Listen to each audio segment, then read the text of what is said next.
हरि ओम तत्सत्। श्रीमते रामचंद्राय नमः। श्रीमते रामानंदाचार्याय नमः। श्रीमते मलूकदासाय नमः।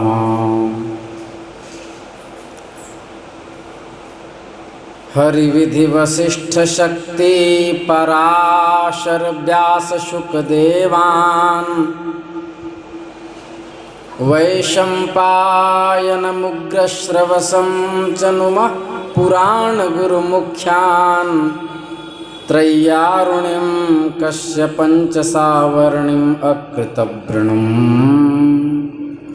रोमहर्षणहारितौ मैत्रेयं च मृकण्डजम् शेषं सांख्यायनं चाथ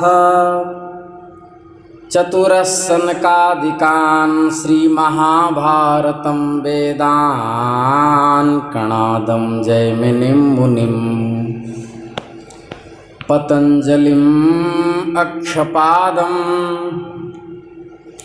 व्यासं च कपिलं हरिं छन्दः कृतः शोककृतः साहित्यकृतिनोऽखिलान् श्रीमन्नारायण श्रीमन्नारायण श्रीमन्नारायण श्रीमन्नारायण।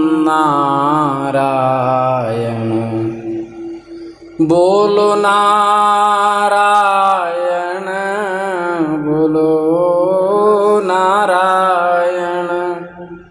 श्रीमन्नारायण श्रीमन्नारायण श्रीमन्नारायण श्रीमन्नारायण श्रीमन्नारायण श्रीमन्नारायण। नमः पार्वती पतये हर हर महादेव। अनंत कोटि ब्रह्मांड नायक सर्वैश्वर्य परात्पर परब्रह्म भगवान श्री राधा गोविंद की असीम अनुकंपा से हम आप सब आज पुनः सत्संग लाभ प्राप्त कर रहे हैं। कल हम लोग चर्चा कर रहे थे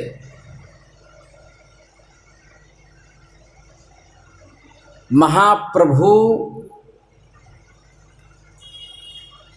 श्री कृष्ण चैतन्य और अन्य नवद्वीप वासियों के मध्य जो सत्संग की स्थिति थी उसको हम अपनी भाषा में रूपांतरित कर रहे थे।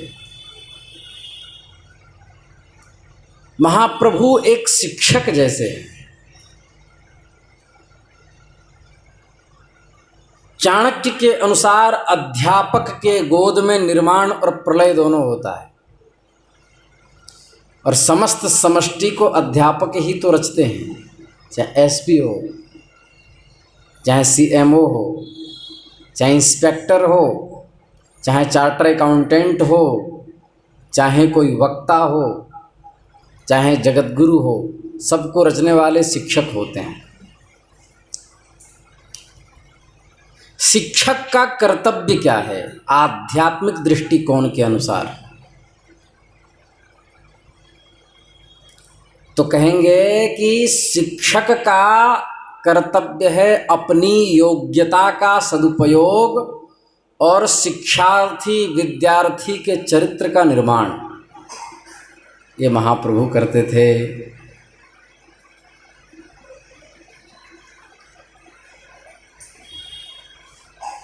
भगवान सद्गुरु के रूप में अवतार लेते हैं और जीव को परमार्थ का पथिक बनाते हैं।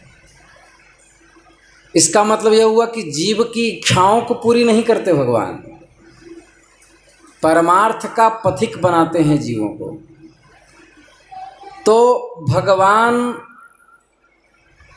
चाह पूरी क्यों नहीं करते? चाह तो उन्होंने अपने पिता दशरथ की भी पूरी नहीं की, फिर हम लोगों की कैसे करेंगे? जो सीता जी ने चाहा वो नहीं हुआ, जो कौशल्या ने चाहा वो नहीं हुआ। जब अपने माता पिता की चाह वो पूरी नहीं करते तो हमारी कैसे करेंगे? उन्हीं चाहों को भगवान पूरी करते हैं जिससे हमारा कल्याण हो, और ज़बरदस्ती हम चाह पूरी करने में लगेंगे तो हमारा नाश ही होगा। एक कथा बड़ी प्रसिद्ध है कि एक व्यक्ति था जिसको राज काज संभालने का ब्यौरा सौंपा गया, महाअमात्य की तरह, और सम्राट सदा उसका समर्थन करते थे, और वो बार बार कहता था जो होता है अच्छे के लिए होता है। एक बार राजा का पिता मर गया। राजा के पिता की मृत्यु होने पर भी वो अमात्य बोले जो होता है अच्छे के लिए होता है। क्रोध को पीकर बेचारा किसी तरह रहा। उसकी बिटिया मर गई। बोला कोई बात नहीं राजन, जो होता है अच्छे के लिए होता है। पत्नी मर गई। बोले भगवान चिंता न करें, जो होता है अच्छे के लिए होता है। राजा का एक बार तलवार चलाते हुए अंगुली कट गई। अंगुली जब कट गई तो बोला जो होता है अच्छे के लिए होता है। बड़े क्रोधित होकर सम्राट ने उनको कारागार में डाल दिया। उनको कारागार में डाल दिया और कहा कि अब तुम यहीं बैठ के अच्छे अच्छे करो और कहना हमें कारागार मिला, जो होता है अच्छे के लिए होता है। तो इस तरह जब कारागार में डाल दिया तो एक बार सम्राट शिकार खेलने के लिए गए, और जब शिकार खेलने के लिए गए तो शिकार से भटक गए। घोड़ा अड़ गया।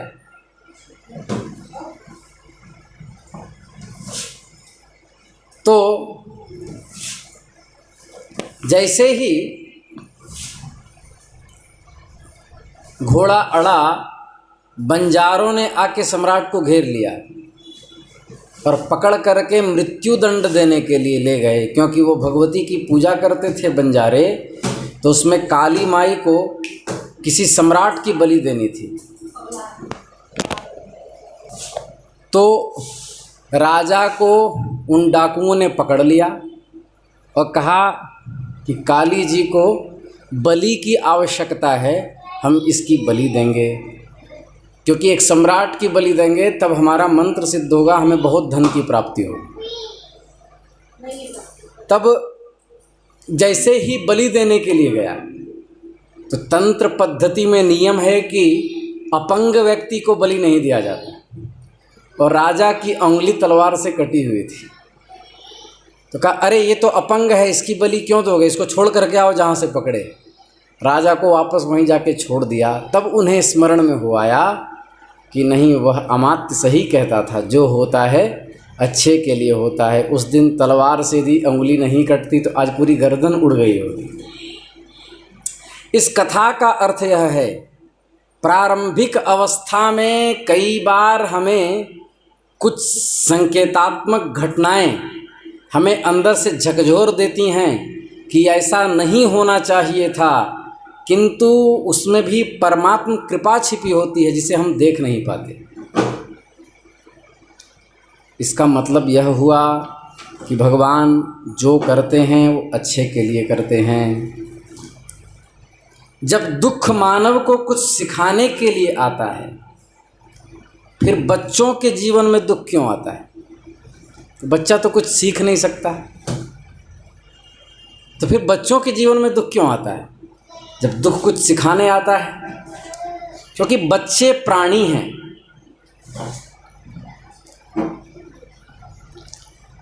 प्राणी के जीवन में सुख दुख का भोग ही होता है। जब वे मानव बनेंगे, अभी प्राणी हैं, प्राणी कोई नया कर्तव्य नहीं करता और सकल रूप से प्रारब्धाधीन होता है, लेकिन जब वह मानव बनेगा तब दुख उसे सिखलाएगा, संवारेगा, तो अनुभूति पहले से संस्कार रूप में डाल दी जाती है। अब प्रश्न हुआ कि समाज का दुख दूर कैसे हो सकता है? कलम कह रहे थे ना कि समाज के दुख से दुखी हो जाओ। समाज का दुख दूर कैसे हो सकता है?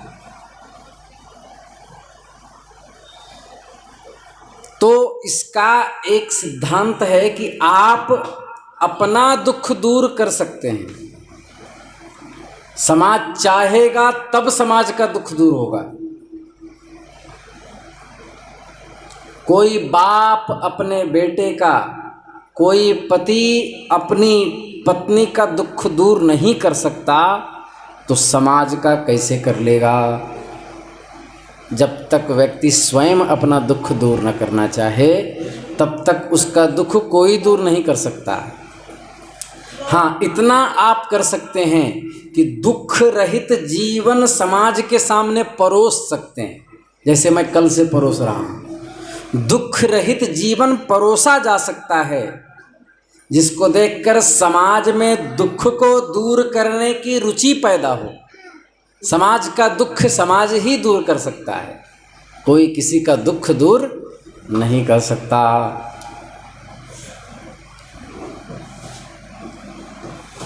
कल एक प्रश्न आया था कि सृष्टि की सेवा करने से भगवान प्रसन्न होते हैं, लेकिन ये चीज़ समझ में नहीं आई। अंग्रेजी भाषा में बोले तो इसमें लॉजिक क्या है?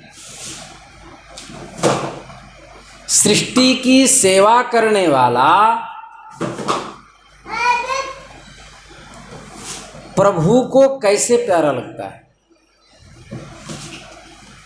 एक प्रश्न हुआ,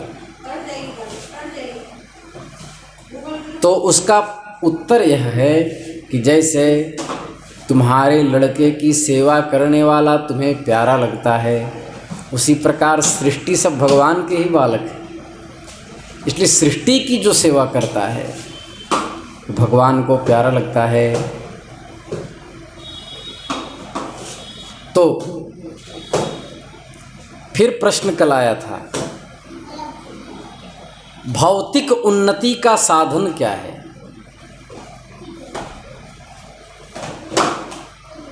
सांसारिक रूप से संपन्न कैसे बनेंगे? क्या करेंगे जो भौतिक रूप से संपन्न होंगे? उसके लिए योग्यता, परिश्रम, ईमानदारी और उदारता, ये चार चीज़ जिसके पास है वो भौतिक रूप से संपन्न होगा। और अध्यात्म में भी चार चीज़ लगती है। योग्यता निर्माण होगा नाम जप से।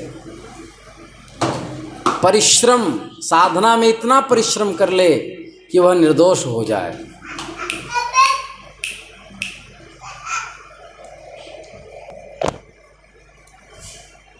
तो योग्यता, ईमानदारी, तो इतना परिश्रम करे कि जीवन निर्दोष हो जाए।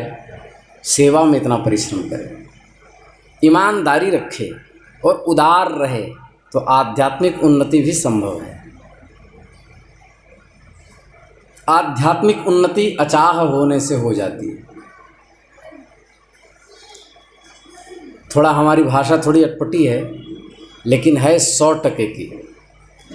तो जो ईमानदार है उसके लिए आध्यात्मिक पथ भी संभव है, वह उसका पथिक हो जाएगा। फिर पूछा गया कि जीवन मुक्त कौन है। महाप्रभु से प्रश्न किया किसी ने कि जीवन मुक्त कौन है। बोले जो ईमानदार है और जो संसार की किसी भी चीज को अपना नहीं मानता, वह ईमानदार है। और जो ईमानदार है वही जीवन मुक्त है। वस्तुतः संसार की कोई चीज अपनी नहीं है, लेकिन अपना मानना ही ईश्वर से बेईमानी करना है। और जो संसार के किसी भी चीज को अपना नहीं मानता वह विशुद्ध ईमानदार है। और जो ईमानदार है वह जीवन मुक्त है। इसका मतलब संसार के किसी भी चीज को अपना न मारकर ईमानदार हो जाओ और ईमानदार होने से जीवन मुक्त हो जाओ। इतना सरल साधन है।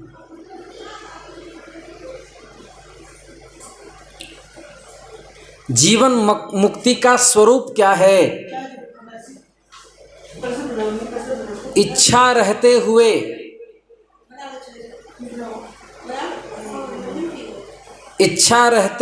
प्राण चले जाएं तो मृत्यु हो गई, और प्राण रहते हुए इच्छाएं समाप्त हो जाएं तो मुक्ति हो गई। जैसे बाजार गए पर पैसे समाप्त हो गए, जरूरत बनी रही तो फिर बाजार जाना पड़ेगा। उसी प्रकार जिसकी इच्छा रहते हुए प्राण चली जाती है उसको फिर आना पड़ता है, और जिसके प्राण रहते हुए इच्छा चली जाती है वही मुक्त होता है। इसका मतलब जब तक संकल्प बुद्धि है तब तक जन्म लेना पड़ेगा। पुनरपि जननी जठरे शयनम पुनरपि जननम पुनरपि मरणम भज गोविंदम मूढ़मते।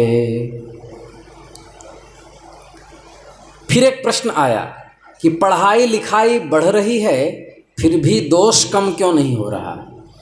कई लोग कहते हैं इतने पढ़े लिखे लोग हैं फिर भी दोष कम क्यों नहीं। इतनी यूनिवर्सिटियां खुल रही हैं, इतने ट्यूशन्स हैं, इतने टीचर लगे हुए हैं, LKG से लेकर के और ग्रेजुएशन तक हम सदा शिक्षकों के बीच हैं, फिर भी दोष कम क्यों नहीं होता। कोई दोष तब करता है जब वो अपनी ही बात नहीं मानता, जब अपने ही विवेक का अनादर करता है। पढ़ाई लिखाई तो एक प्रकार की योग्यता है। योग्यता जब निज विवेक के अधीन नहीं होती तब लोग बड़े बड़े अनर्थ कर डालते हैं। योग्यता निज विवेक के अधीन होनी चाहिए। लेकिन आजकल पढ़ाई लिखाई का लक्ष्य बस 2 पैसा आ जाए, न धर्म से मतलब, न ईमानदारी से, न उदारता से, न परिश्रम से, न योग्यता से, जिसके कारण से समाज में दिग्भ्रम फैल रहे हैं। आजकल के युवक युवतियाँ मोहपाश, जिसको प्रेम पाश नाम देते हैं, मोहपाश में पढ़कर अपना सर्वनाश कर डालते हैं। कई कितनों के विरह में फांसी पे लटक रहे हैं। इसका मतलब वो पढ़ाई लिखाई नहीं किए, केवल कूड़ा कचड़ा ही अर्जित किए।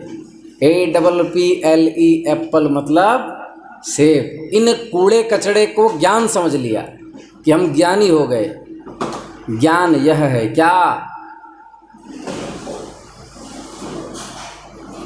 जगत को उदार समझो, परमात्मा परम करुणावान है ऐसा समझो। जगत की सेवा कर दो, बदले में कुछ मत चाहो, और या ये कर लो या सर्वस्व परमात्मा को समर्पित कर दो।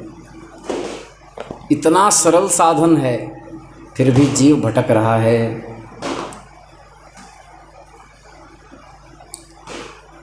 फिर लोग कहते हैं कि महाराज जी ये तो ठीक है, परमात्मा को सर्वस्व समर्पण करें कैसे? भजन में जब बैठते हैं तब व्यर्थ के चिंतन होने लगते हैं। व्यर्थ के चिंतन से कैसे बचा जाए? देखिए, व्यर्थ चिंतन कब होता है? भुक्त और अभुक्त का प्रभाव ही व्यर्थ चिंतन है। जो भोग लिया और उस भोगने से जो आस्वादन की प्राप्ति हुई उसका स्मरण, और जो भोग नहीं पाए उसके आस्वादन की लालसा, यही व्यर्थ चिंतन करवाती है। जैसे कोई दरिद्र जब भजन में बैठे तो सोचेगा, काश मेरे पास 1 किलो सोना होता, उसको बेच लेते, बेचने के बाद कम से कम, अभी कैसे है सोना 52 लाख रुपए किलो, तो इतना पैसा आ जाता, एक ज़मीन खरीद लेते। यही सपने बुनता रहता है, क्योंकि अभुक्त का प्रभाव उसके चित्त में है। एक कहानी बड़ी प्रसिद्ध है, कहानी सुनो बच्चों। एक व्यक्ति था, तो वो सत्तू खरीद करके लाया, सतुआ। उसको ले करके वो जा रहा था। अब रास्ते में उस सत्तू के गठरी को हाथ में लेकर के वो सोच रहा था कि इस सतुआ को बेच दूंगा, बेचने के बाद बहुत पैसा आएगा, उस पैसा से मुर्गी खरीदूंगा और उससे पोल्ट्री फार्म खोलूंगा, और उसके बाद मुर्गी बच्चे देगी, अंडे देगी, अंडे से बहुत मुर्गे होंगे, और बहुत मुर्गे होंगे, उसको मैं बेचूंगा, उससे बहुत पैसे हो जाएंगे। जब पैसे हो जाएंगे तो एक सुंदर कन्या देख करके मैं विवाह करूंगा। अब विवाह करूंगा, उसके बाद हम दोनों दंपत्ति किसी अच्छे जगह ज़मीन लेकर के रहने लगेंगे, और फिर रहने के बाद खूब सुख भोगेंगे। उसके बाद कालांतर में हमारे पुत्र होंगे।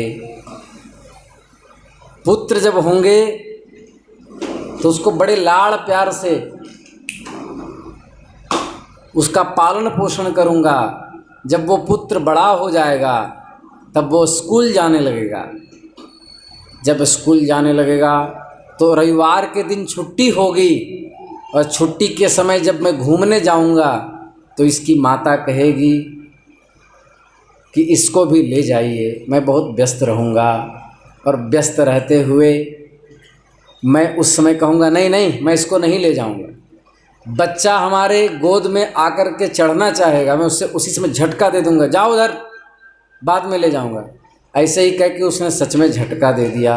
सारा सतुआ ज़मीन में मिल गया, सारा सब स्वप्न भी ज़मीन में मिल गया, भूमिगत हो गया। रहा बांस और अब नहीं बजेगी बांसुरी। तो कहने का मतलब, हम अभुक्त के प्रभाव से व्यर्थ चिंतन में लिप्त होते हैं, और भुक्त के स्मरण से, भुक्तास्वादन के स्मरण से व्यर्थ चिंतन में लीन होते हैं। इससे दिक्कत क्या होती है, हम वर्तमान का दुरुपयोग कर बैठते हैं, और यह वर्तमान भी आगे चल के वृद्धावस्था में हमें संकेत जब करता है, उस समय समय था पर मैं भजन नहीं कर पाई या कर पाया। देखते देखते 5 वर्ष की अवस्था से बोध हुआ, देखते देखते 50 वर्ष बीत गए, लेकिन परलोक के लिए कुछ नहीं किया। जीवन मरण के चक्कर में घूमने के लिए अभी तक तैयार है। तो इसका मतलब क्या हुआ, व्यर्थ चिंतन से कैसे बचा जाए। जब भी कोई व्यर्थ चिंतन हो, मतलब अभुक्त का प्रभाव आने लगे और भुक्त का स्मरण होने लगे, तो आप उससे असहयोग कर लें, उससे संबंध अपना ना मानें। ये तो होता रहता है, उसको दबाएं नहीं कि अरे ऐसा मत हो, ऐसा व्यर्थ चिंतन न हो न हो। जैसे हम न हो कहते हैं, निषेध में प्रवृत्ति होती है, उसी प्रकार जैसे किसी सड़क के किनारे किसी खिड़की में लिखा हो यहाँ झांकना सख्त मना है, तो वहाँ चित्त की वृत्ति बहुत तेज जाती है। और एक तरफ लिखा हो यहाँ जरूर झांकें, तो लगता है कुछ कमाने उमाने की व्यवस्था होगी, लिख रखा है यहाँ कुछ जरूर रहस्य होगा, यहाँ मत झांकें। कृपया इस दीवार पर लघुशंका का त्याग न करें। देखिएगा जनेऊ चढ़ा करके वहीं लोग खड़े रहेंगे। क्यों? उनके अहंकार को चोट लगता है कि लो मना करोगे, लो क्या करोगे। तो निषेध में प्रवृत्ति मनुष्य की बहुत जल्दी होती है। जब व्यर्थ चिंतन होगा, और व्यर्थ चिंतन को हम जब दबाएंगे कि ये न हो तो हम उसको सत्ता दे रहे हैं, और व्यर्थ चिंतन और व्यापक हो जाएगा। जैसे मैं कहूँगा, आपने कभी आम देखा है? तो आप कहेंगे हाँ देखें। अब हम आपसे कह दें कि आम का चित्र अपने मस्तिष्क से हटा के दिखाओ, आप नहीं हटा सकते, हटा के दिखाइए। आम हट जाओ, आम हट जाओ, जितना बार करेंगे उतने बार आम्र पदार्थ का स्मरण होगा कि वो हरा हरा है, उसमें पत्ते लगे हुए हैं, उसमें डाल हैं। आजकल तो दशहरी और चौसा चल रहा है, तो बार बार उस आम्र पदार्थ का चिंतन होगा, आप उसे हटा नहीं सकते। लेकिन आप असहयोग कर दें कि ना आम से हमें कोई लेना देना है, ना आम का मुझसे, उसे दबाएं नहीं, उससे सुख भी न लें, उससे भयभीत भी ना हो, और उसे तादात्म्य भी न रखें। बस बुद्धि को कन्वर्ट कर दें। आम हट गया, जैसे अभी हम बोल रहे हैं, अब आम हट गया है, फिर आ गया होगा क्योंकि आम पदार्थ का नाम ले लिया। तो इसका मतलब यह हुआ कि व्यर्थ चिंतन जब भी जप के समय होवे, उस समय असहयोग कर लें, व्यर्थ चिंतन को दबाएं नहीं, उससे सुख न लें, उससे भयभीत न हो, और उससे तादात्म्य न रखें, तो व्यर्थ चिंतन प्रकट होकर के नष्ट हो जाएगा। उसको जब सत्ता ही नहीं मिलेगी तो रहेगा कैसे? फिर परमात्मा ही परमात्मा ध्यान में। हम लोग गलती क्या करते हैं, कुछ भी चिंतन आता हट जाओ, तो और उसको सत्ता दे देते हैं। तो हम लोग को करना क्या है? सेवा, त्याग और भगवान में आस्था। सेवा का अर्थ है उदारता। सुखियों को देख करके प्रसन्न हो जाओ, और दुखियों को देख करके करुणित हो जाओ, ये सेवा है। सेवा क्या है? इतना सरल सेवा का अर्थ, सुखियों को देखकर प्रसन्न हो जाओ और दुखियों को देख करके करुणित हो जाओ। किंतु यहाँ होता उल्टा है, हम सुखियों को देख करके दुखी हो जाते हैं। अरे उसके पास कितना,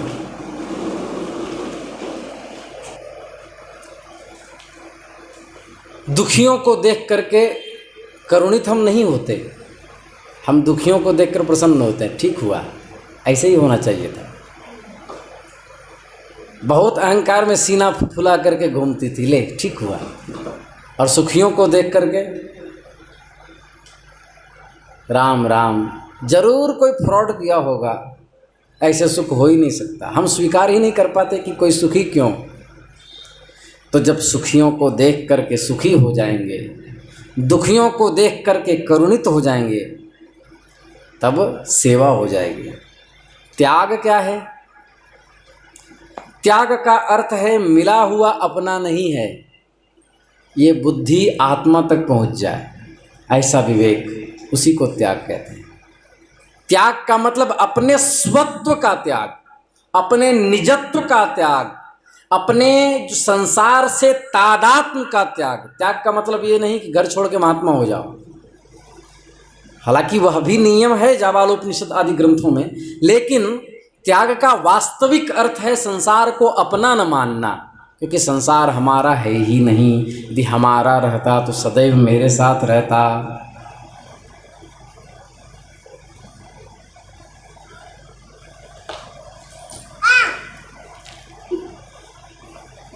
जिससे जातीय तथा स्वरूप की एकता नहीं है, उसकी कामना का त्याग।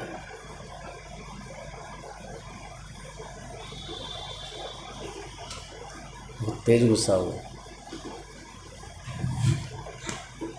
जिससे जाति तथा स्वरूप की एकता नहीं है, ऐसी कामना का त्याग। तो त्याग का विशुद्ध अर्थ क्या हुआ? प्राप्त में ममता नहीं और अप्राप्त की कामना नहीं। जो प्राप्त नहीं है उसकी कामना नहीं, और जो प्राप्त है उसमें ममता नहीं। यह हुआ विशुद्ध त्याग। और आस्था क्या है? बोले प्रभु में दृढ़ विश्वास ही आस्था है। ये अपना लो, जीवन चकाचक है। दूसरे के सुख को देखकर सुखी हो जाओ, दूसरे को के दुख को देखकर दुखी हो जाओ।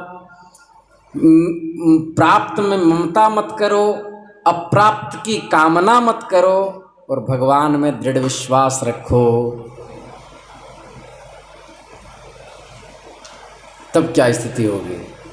जो तुम तोड़ो राम, मैं नाही तोड़ू। जो तुम तोड़ो राम, मैं नाही तोड़ू।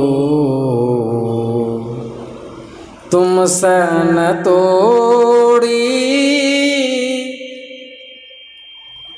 कवन सो जोरू।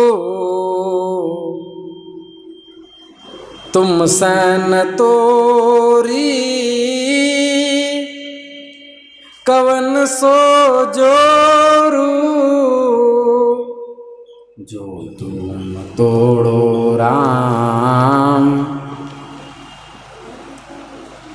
मैं नाही तोड़ूं। तीरथ बरत न करो अंदेशा। तीरथ बरत न करो अंदेशा। तुमरे चरण कमल को भरोसा। तुमरे चरण कमल को भरोसा। जहाँ जहाँ जाऊं तुम्हारी पूजा। जहाँ जहाँ जाऊं तुम्हारी पूजा। तुम सादे और न दूजा। जो तुम तोड़ो राम, मैं नाही तोड़ो। जो तुम तोड़ो राम, मैं नाही तोड़ूं। मैं अपनो मन हरि सो जोरियो। मैं अपने मन हरि सो जोरियो। हरि सो जोरी सबन सो तोरियो। हरि सन जोरी सबन सो तोरियो। सब ही पहर तुम्हारी आशा। सब ही प्रहर तुम्हारी आशा। मन क्रम वचन कहे रे दासा। जो तुम तोड़ो राम, मैं नाही तोड़ो।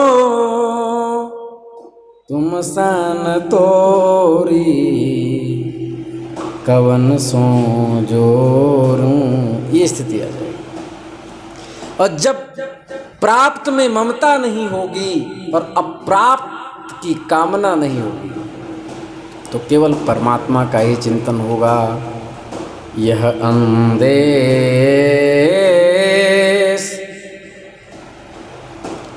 सोच जिय मेरे निशिबासर गुन गाऊं तेरे, तुम चिंतित मेरी चिंता हो जाई, तुम चिंतामणि हो एक नाई। भगत है भक्त के लिए, भगत है तू काका नहीं कीना, हमरी बेर भये बलहीना। कह रे दास दास अपराधी, जेहि तुम द्रवो सो भगति न साधी। यह अंदेश सोच जिय मेरे, निशिबासर गुन गाऊं तेरे। तब स्थिति क्या होगी? माई मेरे श्याम करियो रे बरजोरी, माई मेरे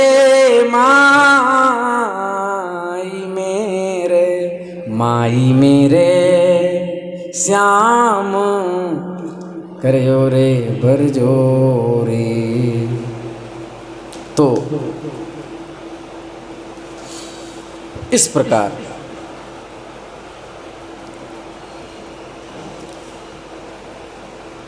फिर प्रश्न हुआ कि भक्ति कैसे हो।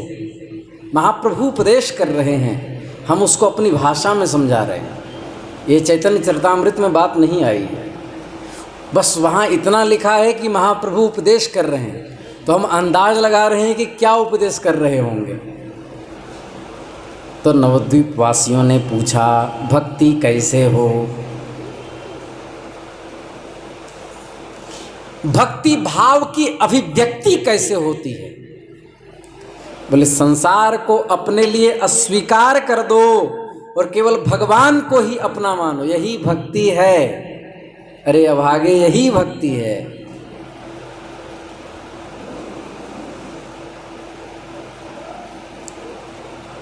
फिर किसी ने पूछा कि हे भगवान, क्या संकल्प पूर्ति का कोई स्थान जीवन में नहीं? क्या हमारा आंगन आकाश देखे ये मैं इच्छा नहीं कर सकता? बोले दूसरे की संकल्प पूर्ति का स्थान ही स्थान है जीवन में, अपनी संकल्प पूर्ति का कोई स्थान नहीं। निज संकल्प का त्याग और दूसरे के संकल्प की पूर्ति में सहयोग, यही भक्त का लक्षण है।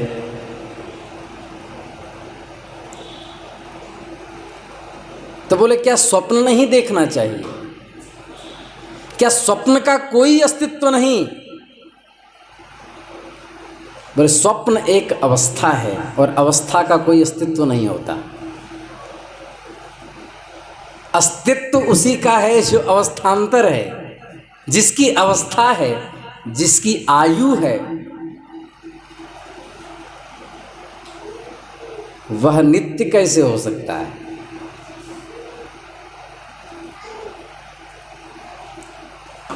दुख क्यों मिलता है मनुष्य को? तो महाप्रभु कह रहे होंगे कि दुख भूल का परिणाम है। दुख तो सुख की दास्ता मिटाने के लिए विधान से प्रदत्त है। सुख की दास्ता में जकड़ा हुआ व्यक्ति उस सुखनायक श्री कृष्ण को भूल जाता है, इसलिए विधान से दुख की उत्पत्ति होती है। इसका मतलब क्या हुआ कि जो चाहता है कि हम कभी दुखी ना हों, वो सुख का रस न ले, सुख का सदुपयोग करे। सुख का सदुपयोग क्या है?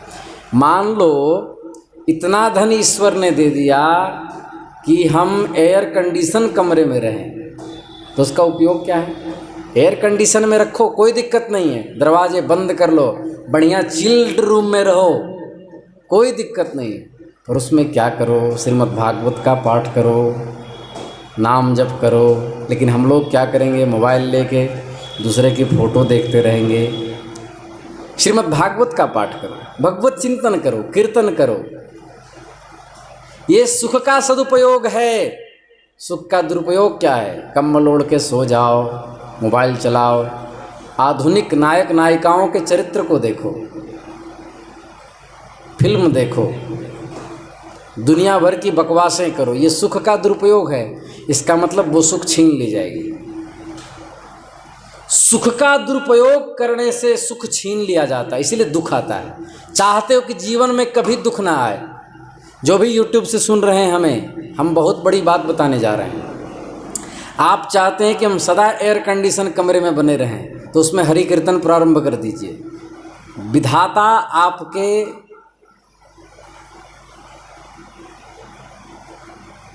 विंडो एसी को कभी नहीं छीनेंगे। क्यों? क्योंकि आप सुख का सदुपयोग कर रहे हैं। आप चाहते हो कि हमारा आवास कभी न छीना जाए, तो आप उस आवास का सदुपयोग करो। आप चाहते हो कि हमारा आरोग्य कभी न छीना जाए, तो जब आप स्वस्थ हो तो उसका दुरुपयोग उस स्वास्थ्य का मत करो, उसका सदुपयोग करो।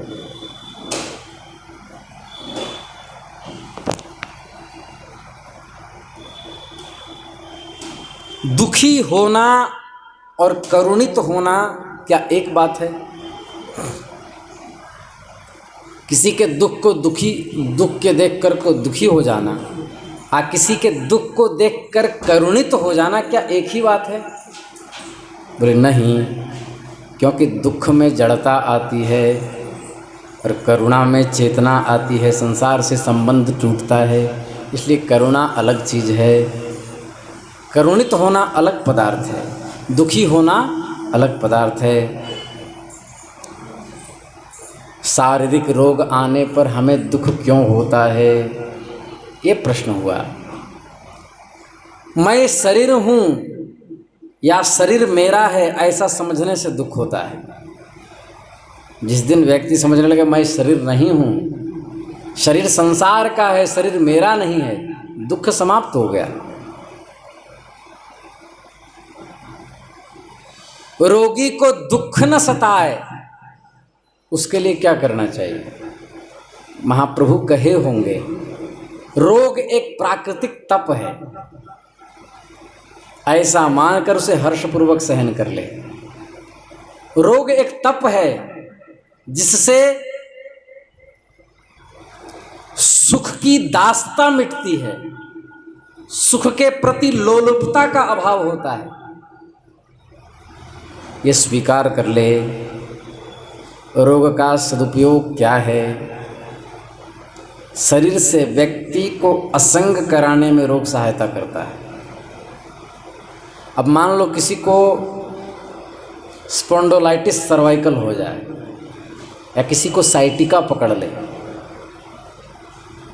जब वह बार बार उस रोग से अभिभूत होता है तो ये आशा खो चुका होता है कि अब हम किस युवावस्था की तरह फिर से कभी उस पाँव से चल पाएंगे या उस गर्दन से देख पाएंगे, झुक पाएंगे। तब वो अपने गर्दन, अपने स्वभाव और अपने अस्तित्व के प्रति उदास हो जाता है। मतलब अब सुख की दास्ता मिटने लगती है।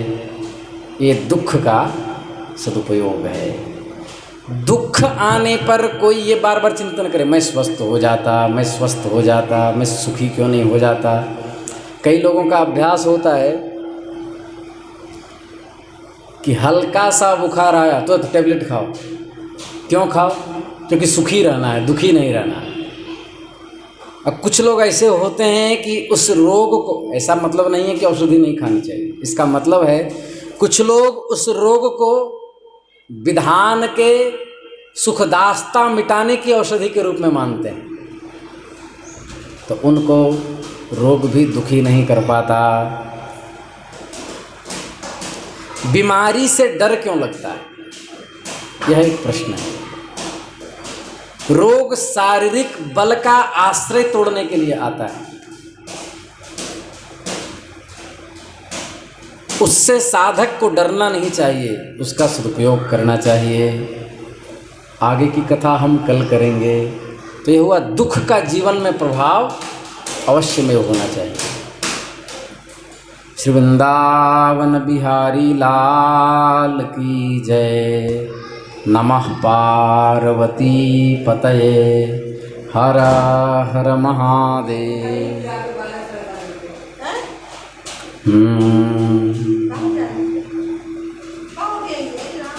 श्री राम जय जय राम। श्री राम जय जय राम। श्री राम जय जय राम। सीताराम जय सीताराम। राधे श्याम जय राधे श्याम। श्री राम जय जय राम। नमः पार्वती पतये।